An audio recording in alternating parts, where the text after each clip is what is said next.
morning students. Today I will continue the lesson how do organisms reproduce, and in this chapter today I will explain you about the vegetative propagation. So what is vegetative propagation? Vegetative propagation means when new plants are obtained from the parts of the old plants. And what are the parts? That is the stem, root and leaves without the help of any reproductive organs.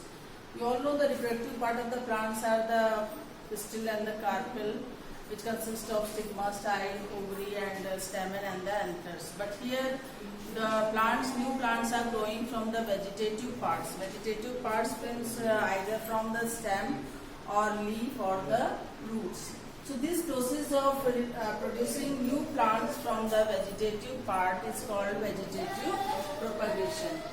And we all know that I will take the example of vegetative propagation.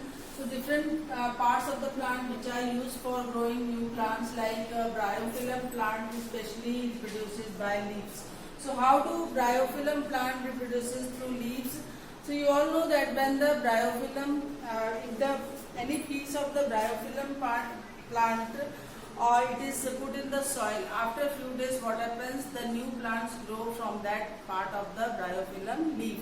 So this is also one type of vegetative propagation, we can say. Another example is the money plant. You might have seen the money plant, all of you. It is especially grown at home. And what we take the stem of the money plant, and in the stem one leaf should be attached with it.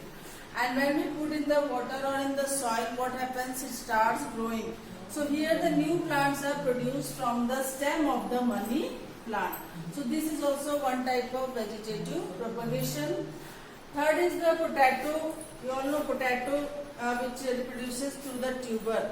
And these potato have some burrs on the surface of the potato. So what happens? Either the whole potato is put in the soil, under the soil, or if the potato is cut into pieces and if each piece contains some small burrs on it, then what happens? From that small bud it produces a new plant. So that process is called the vegetative propagation, means they are producing through the buds, and this process is called tuber. Means potato reproduces through the tuber. Another example we can take of the guava plant. In guava plant also the buds are there, and if any part of the guava plant is having the buds, they are put in the soil after a few days, or what happens, it grows into a new plant. So these all plants which I have given the example, they all grow either by leaves, buds, tuber. So this type of reproduction or propagation is called vegetative propagation. And some artificial propagation is also there, which is man-made, means the process of growing many plants from the one plant by man-made methods. And what are the man-made methods? There are three man-made methods are there, and that is cutting, layering and grafting. So this cutting and layering and grafting, how the new plants are produced through cutting, layering and grafting.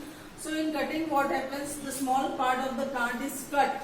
Like in rose plant you have seen, if the small piece of the rose plant is cut and then it is put in the soil, then what happens, after a few days it starts growing new leaves on it, and slowly they grow and they develop into a new plant, and all the flowers and all they produce after a few days. So this method is called cutting, and this part of the piece of the plant is cut with a sharp knife and then it is put in the soil. Like rose, bougainvillea, chrysanthemum, grapes, sugarcane, banana, cactus. These are all grown by the process of cutting, and cutting is a man-made method of growing new plants. Another type is the layering. In layering what happens, layering is mostly by this method we can grow different plants like jasmine, strawberry, raspberry, lemon, guava, hibiscus, bougainvillea and all. So these are some of the plants which are grown through layering. So what happens in the layering? In layering we take the plants with the plants which are in groups. They are in group. They are very close to each other. And what happens? One part of the plant is pulled downward and it is put inside the soil. It is fixed with the soil.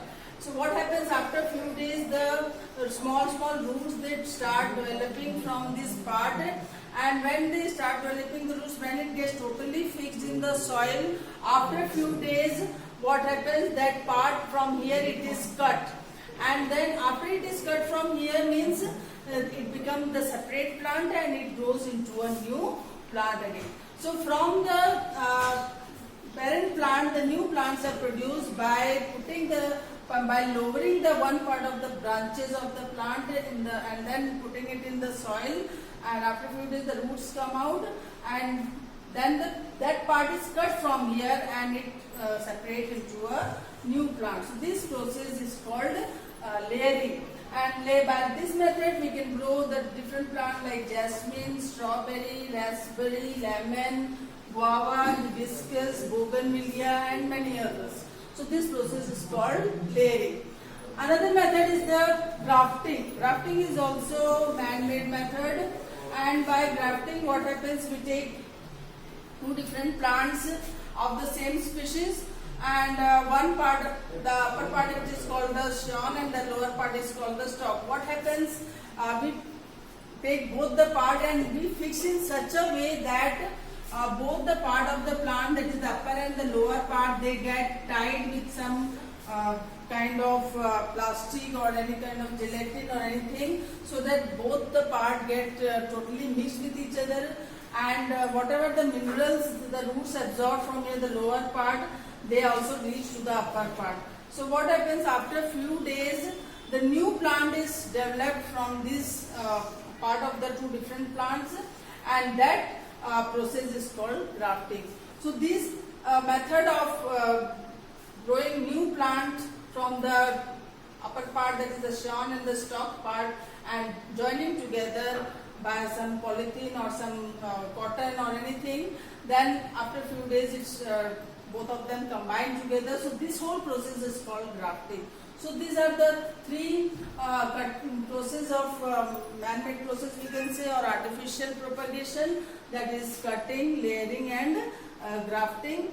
And the method means the most important thing is that the main advantage of this vegetative propagation is that it doesn't need that much time as if we grow the plant by the seed. Then what will happen, if we grow the seed in the soil, after a few days it will develop into plantlets, then it grows into a new small plant, then big plant. Means it takes time and it needs much care also. But by vegetative propagation and by artificial methods, we can take less time to grow large number of plants, and not only this, it also needs less care and attention, and in a short time a large number of plants can be produced. So this is the most important advantage of the vegetative propagation. And in tomorrow's class I will explain you about the tissue culture, which is also one of the fast technique of growing the new plants. From one single plant, thousands of plants can be grown. Thank you.